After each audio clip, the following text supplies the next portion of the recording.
మీడియాలో పనిచేస్తున్న మిత్రులకి నమస్కారం. ఆర్టిఫిషియల్ ఇంటెలిజెన్స్ అని, ఆర్టిఫిషియల్ ఇంటెలిజెన్స్తో పనిచేసే అనేక రకాల అప్లికేషన్స్, టూల్స్ మనకు అందుబాటులోకి వస్తున్నాయని మీ ద్వారా మేమందరం రోజు వింటూనే ఉన్నాం. అయితే మీరు రోజువారీగా చేసుకునే పనులు కానివ్వండి, ఈ కమ్యూనికేషన్స్ రంగం, టెలికమ్యూనికేషన్స్ రంగం, లేదా మాస్ మీడియా రంగం, టెలివిజన్ అనుకోండి, ఇంటర్నెట్ అనుకోండి, ఇలాంటి సోషల్ మీడియా అనుకోండి, ఇలాంటి రంగాల్లో పనిచేస్తున్న మీ అందరికీ కూడా ఈ ఆర్టిఫిషియల్ ఇంటెలిజెన్స్ ఏ మేరకు ఎలా ఉపయోగపడుతుందో కూడా మనం ఒకసారి విశ్లేషించుకుందాం. మనకి గతంతో పోలిస్తే ఒక 5-6 సంవత్సరాలకు పూర్వం జర్నలిజం అనుకోండి, రిపోర్టింగ్ అనుకోండి, కామెంటరీ అనుకోండి, వ్యూస్ ఎక్స్ప్రెస్ చేయటం అనుకోండి, ఇవంతా కూడా కొద్దిగా స్లో మోడ్లో 1కి 2 సార్లు ఆలోచించి 1కి 2 సార్లు మన సోర్సెస్ని వెరిఫై చేసుకుని ఏ మేరకు రాయాలో, ఏ మేరకు రాయకూడదో, ఏది పబ్లిక్ ఇంట్రెస్టో, ఏది పబ్లిక్ ఇంట్రెస్ట్లో లేదో, ఏది పబ్లిక్ మంచిదో, ఏది పబ్లిక్ మంచిది కాదో, ఏది అన్రెస్ట్కి దారితీస్తో, అవన్నీ కూడా మీరు కొన్ని జాగ్రత్తలు తీసుకుంటూ ఎథికల్ ప్రాక్టీసెస్ పాటిస్తూ మీ సంస్థల గైడ్ లైన్స్కు లోబడి పనిచేసేవాళ్ళు. అప్పుడు ప్రజలు కూడా ఇంత గందరగోళానికి గురయ్యేవాళ్ళు కాదు. ఒక పేపర్లోనో, ఒక న్యూస్ మీడియా ద్వారానో, ఒక టీవీ ఛానల్ ద్వారానో, ఒక ఆల్ ఇండియా రేడియో ద్వారానో, ఒక దూరదర్శన్ ద్వారానో ఒక వార్త విన్నారనుకోండి, దాదాపుగా అది నిజం, అది జరిగి ఉంటుంది, అలాగే అయి ఉంటుంది అనే భావనలో ప్రజానీకం ఉండేది. అయితే ఇప్పుడు టెక్నాలజీ పెరగటం వల్ల, ఆర్టిఫిషియల్ ఇంటెలిజెన్స్ అందుబాటులోకి రావటం వల్ల ఇది రోజు రోజుకి కూడా ఎక్స్పోనెన్షియల్గా దీంట్లో భాగస్వాములు అవుతున్న ప్లేయర్స్ ఎక్కువ మంది అవుతున్నారు. వాళ్ళందరికీ కూడా జర్నలిజం మీద కానీ, రిపోర్టింగ్ మీద కానీ, లేదా ఒక ప్రత్యేకమైనటువంటి సెక్టర్ మీద కానీ ప్రాపర్ ఫార్మల్ ట్రైనింగ్ ఉండుండకపోవచ్చు. వాళ్ళ ఓన్ ఇంట్రెస్ట్ తోటి, వాళ్ళ ఓన్ స్కిల్స్ తోటి, వాళ్ళకి ఇలా చేస్తే నలుగురికి ఉపయోగపడుద్దనే సదుద్దేశంతో కానీ, లేదు ఇలా చేస్తే పలానా వాళ్ళు అప్సెట్ అవుతారు కాబట్టి నా కక్ష సాధింపు చర్యలో ఇది ఒక భాగం అనుకుని కానీ వాళ్ళు చేస్తున్నారు. కొంతమంది అవుట్ ఆఫ్ ఇగ్నోరెన్స్ చేస్తున్నారు, కొంతమంది ఇన్నోసెంట్గా చేస్తున్నారు, కొంతమంది వెస్టెడ్ ఇంట్రెస్ట్తో చేస్తున్నారు, కొంతమంది ఎథికల్గా చేస్తున్నారు, కొంతమంది ఎడ్యుకేషన్కి పరంగా సమాజాన్ని ఎడ్యుకేట్ చేయడానికి కొత్త విషయాలు మాట్లాడుతున్నారు, కొంతమంది ఉన్న అన్ని విషయాల మీద కూడా అనలైజ్ చేస్తూ మనం ఎటు వెళ్తున్నాము అనే విషయాల గురించి మాట్లాడుతున్నారు. సో మీడియాలో పనిచేస్తున్న మనందరికీ, మీ అందరికీ, ఇంక్లూడింగ్ నాకు కూడా, నేను కూడా ఈ వీడియో ద్వారా మీ ముందుకు వస్తున్నాను అంటే నేను కూడా ఒక రకంగా సోషల్ మీడియా ద్వారా దీంట్లో భాగస్వామిని అయ్యాను. ఇంతకుముందు పబ్లిక్ మీటింగ్స్ ద్వారా, ఇండోర్ మీటింగ్స్ ద్వారా, ఇంకో మీటింగ్స్ ద్వారా మేము లిమిటెడ్ నెంబర్ ఆఫ్ పీపుల్తో మాట్లాడగలిగితే, ఇవాళ మనం ప్రపంచంతో మాట్లాడే శక్తి మన చేతిలోకి వచ్చేసింది. మన స్మార్ట్ ఫోన్ ద్వారా మనం ప్రపంచంతో మాట్లాడుతున్నాం. ఎవరైనా చూడొచ్చు, ఏ దేశం నుంచైనా చూడొచ్చు, ఏ భాషలో వాళ్ళైనా చూడొచ్చు, ఏ భాష మాట్లాడే వాళ్ళైనా చూడొచ్చు, అది పగలైనా చూడొచ్చు, రాత్రి అయినా చూడొచ్చు. ఇప్పుడు నేను మాట్లాడుతున్న భాషకు కానీ, నేను మాట్లాడుతున్న లొకేషన్కి కానీ, నేను ఎవరిని దానికి కానీ సంబంధం లేని వాళ్ళు దీన్ని చూసే అవకాశం ఉంది, నా మాట వినే అవకాశం ఉంది, నా వీడియో చూసే అవకాశం ఉంది. దీంట్లో మంచి చెడుల్ని గ్రహించగలిగినటువంటి శక్తి వాళ్ళకు ఉండాలని కూడా మనం కోరుకుంటాం. ఆ అవేర్నెస్ కోసమే ఫస్ట్ ఆఫ్ ఆల్ మనం ఇవన్నీ చేస్తాం. మాస్ మీడియా పర్పస్ అది. అయితే మన రంగంలో మనం ట్రాన్స్పరెంట్గా చేయటానికి, ఎఫిషియెంట్గా చేయటానికి, మంచి విషయాల మీద ఫోకస్ చేయటానికి, ఫేక్ న్యూస్ని, ఫేక్ వ్యవహారాలని అరికట్టడానికి, తగ్గించడానికి, మినిమైజ్ చేయటానికి మనం ఏమేమి చేయగలమో దానికి ఆర్టిఫిషియల్ ఇంటెలిజెన్స్ ఎలా ఉపయోగపడగలదో కూడా మనం చూసుకోవాలి. ఉదాహరణకి ట్రెడిషనల్ ఛానల్స్లో ఎవరో ఒక ఇన్సిడెంట్ జరిగితే అక్కడికి వెళ్ళి ఏం జరిగిందో కనుక్కొని అది పేపర్ మీద రాసి అది వాళ్ళ హెడ్ ఆఫీస్కి పంపించి అక్కడ ఉన్న వాళ్ళు దాన్ని ఫెయిర్ చేసి, కాపీ రైట్ చేసి, సరిచేసి, ఆ లీగల్ ప్రాబ్లమ్స్ లేకుండా చూసి, సొసైటీకి హితమైనది ఎక్స్ట్రాక్ట్ చేసి అవసరమైతే రీఫ్రేజ్ చేసి, ఎంతవరకు అది ప్రింట్ మీడియాకి సూటబుల్లో అంతవరకు చేసేవాళ్ళు, ఎంతవరకు అది టీవీ స్టేషన్కి సూటబుల్లో అంతవరకు చేసేవాళ్ళు, ఎంతవరకు అది ఇంకొక ఛానల్కి అవసరమో అంతవరకు చేసేవాళ్ళు. కానీ ఇవాళ నేను మాట్లాడుతున్న దానికి బేసిస్ మీరు వెరిఫై చేయలేరు, నేను వెరిఫై చేయట్లా, నేను రిపోర్ట్ చేయట్లా, నేను విన్నది, నేను చదివింది, నాకు అర్థమైంది అని అనుకుంటున్న దాని మీద లేదా దాన్ని ఉపయోగించుకుని నేను సొంతగా నా అభిప్రాయం చెప్తున్నాను.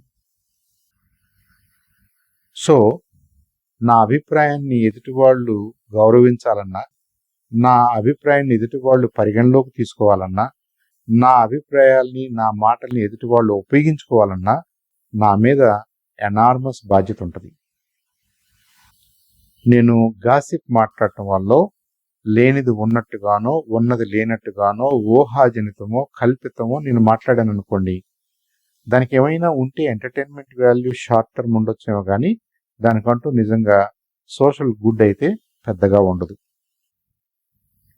సో మనం సోషల్ గుడ్ కోసం చేస్తున్నాం కాబట్టి మనం చేసే ప్రతి పనిలో కూడా ఆర్టిఫిషియల్ ఇంటెలిజెన్స్ని మన హెల్పర్గా, మన గైడ్గా, మన కొలాబరేటర్గా, మనల్ని మానిటర్ చేసే ఒక టూల్గా ఎలా ఉపయోగించుకోవాలి అనేది మీడియాలో ఈ మ్యాస్ కమ్యూనికేషన్స్లో పనిచేస్తున్న పెద్దలు అందరూ కూడా గమనించాలి, వాళ్ళు పరిగణలోకి తీసుకోవాలి. అలాంటి ఆ అప్లికేషన్స్ని, అలాంటి టూల్స్ని వాళ్ళు విరివిగా వాడుకోవాలనేది నా అభిప్రాయం. ఏ రంగంలో వాడుకోవచ్చు, ఏ విధాలుగా వాడుకోవచ్చు. మనం ఒక అంశం మీద మనం కామెంట్ చేయాలనుకుంటున్నాం, ఆ అంశానికి సంబంధించిన విషయాన్ని రీసెర్చ్ చేయడంలో ఆర్టిఫిషియల్ ఇంటెలిజెన్స్ మనకు ఉపయోగపడుతుంది. అంటే ChatGPT లాంటి ఒక టూల్ దగ్గరికి వెళ్ళి నేను ఇవాళ ఆర్టిఫిషియల్ ఇంటెలిజెన్స్ వ్యవసాయ రంగంలో పనిచేస్తున్న రైతు కూలీలకు లేదా రైతులకు ఎలా ఉపయోగపడగలదు, వాళ్ళకు ఉపయోగపడే సమాచారం ఆర్టిఫిషియల్ ఇంటెలిజెన్స్ ద్వారా వాళ్ళు ఎలా పొందాలి అని ఒక క్వశ్చన్ వేశాను. దానికి సంబంధించి నన్ను కొంత ఎడ్యుకేట్ చేసింది. దాన్ని వాళ్ళు ఆవులని, ఫార్మ్స్ అని, లార్జ్ ఫార్మ్స్ అని, షెల్టర్స్ అని, వింటర్ షెల్టర్స్ అని అలాంటి సమాచారం కూడా నాకు ఇచ్చింది. అంటే ఆబ్వియస్గా స్కోపు ప్రపంచవ్యాప్తంగా ఉన్నటువంటి రైతులు ఏమేమి చేస్తారో దాన్నంతా పరిగణలోకి తీసుకుని ఇచ్చింది. దాన్ని ఇంకొద్దిగా నేరో చేస్తూ నేను ఇండియన్ ఫార్మర్స్ గురించి మాట్లాడుతున్నాను, ఆంధ్రప్రదేశ్లో ఉన్న ఫార్మర్స్ గురించి మాట్లాడుతున్నాను, వాళ్ళని గురించి తెలుసుకోవాలని, నాకు వాళ్ళ విషయాల మీద రీసెర్చ్ చేయాలని నేను అనుకుంటున్నాను అన్నాను. అంటే నేను కాంటెక్స్ట్ని కుదించాను, స్పెసిఫై చేశాను, టార్గెటెడ్గా క్వశ్చన్ని నేను మళ్ళీ అడిగాను. అప్పుడు మన ఆంధ్రప్రదేశ్లో ఉండే జంతువులు, మన ఆంధ్రప్రదేశ్లో పాడి పరిశ్రమ అంటే ఏంటి, మన ఆంధ్రప్రదేశ్లో పంటలు అంటే ఏంటి, ఒక రైతు టిపికల్గా పంటలు వేస్తాడు, వెజిటబుల్స్ పండిస్తాడు, ఫ్రూట్స్ పండిస్తాడు, అలాగే పాడి ఉండొచ్చు, అలాగే కోళ్ళ పెంపకం ఉండొచ్చు, ఇంకేదన్నా పందులు, మేకలు అలాంటివి కూడా ఉండొచ్చు.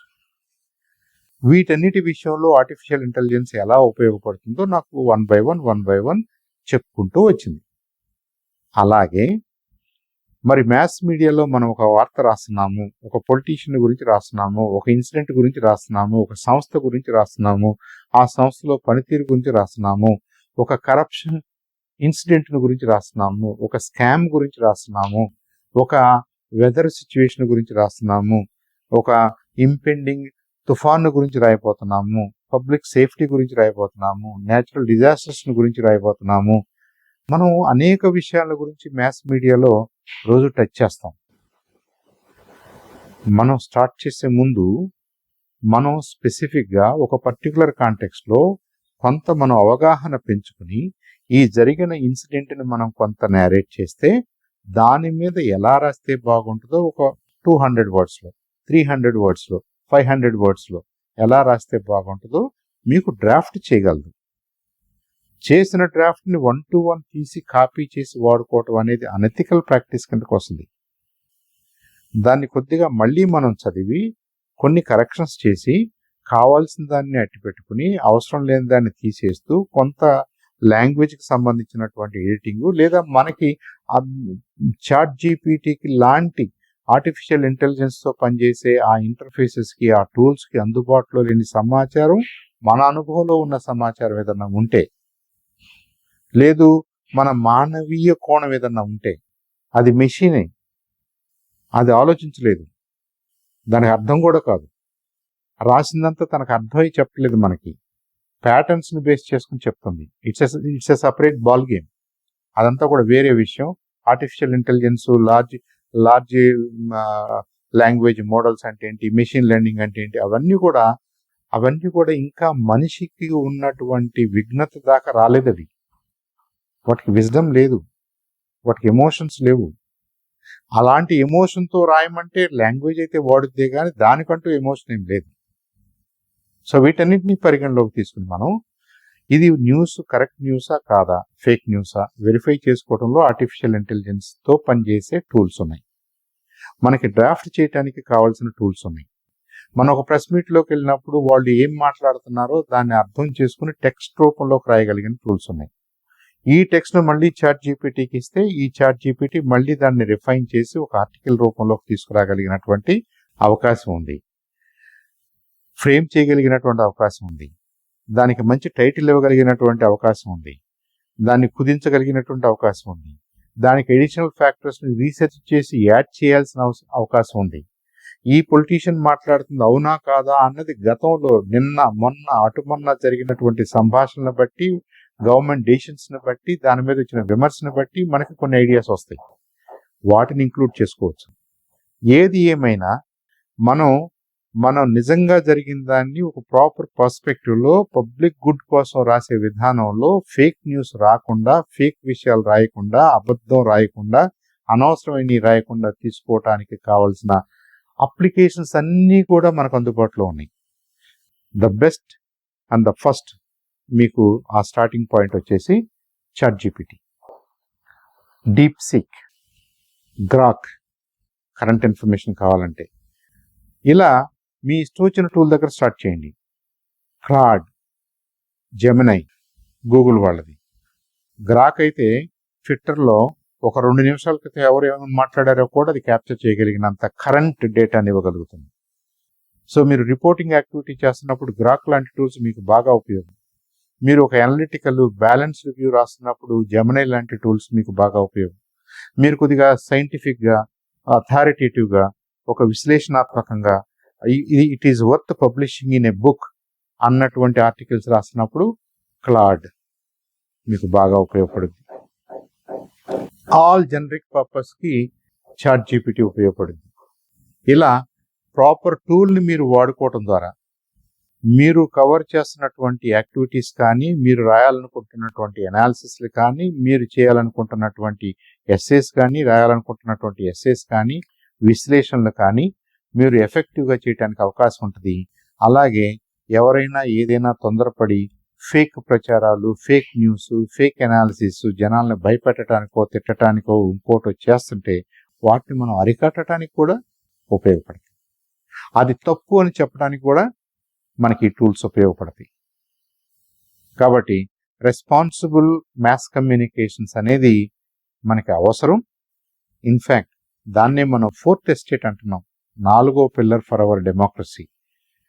కాబట్టి ఈ journalism, media, mass media, social media రూపం, పేర్లు ఏదైనప్పటికీ ఇదంతా కూడా మనకి 4th ఎస్టేట్ కింద కన్సిడర్ చేస్తే మనం దీంట్లో ఉన్న ప్లేయర్స్ అందరూ కూడా చాలా చాలా రెస్పాన్సిబుల్గా వ్యవహరించాల్సిన అవసరం ఉంది. కాబట్టి ఆ రెస్పాన్సిబిలిటీని ఇంపోజ్ చేసుకోవడానికి కూడా మనకి ఆర్టిఫిషియల్ ఇంటెలిజెన్స్ టూల్స్ ఉన్నాయి. కాబట్టి వాటిని మీ అందరూ వాడుకోవాలని, దాని ద్వారా మీరు రోజువారీ చేసే పనిని సులభతరం చేసుకుంటూ, ఎఫిషియన్సీ పెంచుకుంటూ, ట్రాన్స్పరెన్సీ పెంచుకుంటూ,